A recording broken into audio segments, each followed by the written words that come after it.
আসসালামু আলাইকুম, সবাই কেমন আছেন? আশা করি ভালো আছেন। সবাইকে ঈদ মোবারক। আজকে ঈদের দিন, 30টা রমজান চলে গেল। তো আজকে ঈদের দিন, সবাই ঈদের নামাজ পড়তে যাব, সবাইকে ঈদের দাওয়াত রইল। তো আমরা এই দুই বাড়ির সারা পরিয়ালই আর কেউ কেউ আছে বা কেউ চলে গেছে। তো বাবা কিরম লাগতেছে? আজ ঈদ পড়া যাইবা? ভালো লাগতেছে। ভালো লাগতেছে তোমার?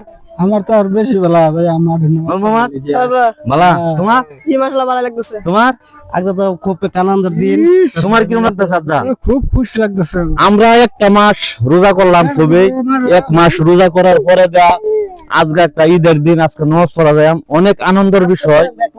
হ্যাঁ, অনেক মানুষের বিভিন্ন ধরনের বিভিন্ন জায়গা থাকে, কিন্তু সবাই বাড়িতে নামাজ টামাজ পড়া পায় না।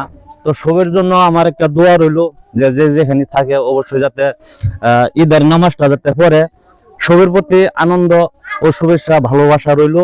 সবাই ভালো থাকবেন, সুস্থ থাকবেন। আসসালামু আলাইকুম। সবার জন্য দোয়া কামনা করলাম।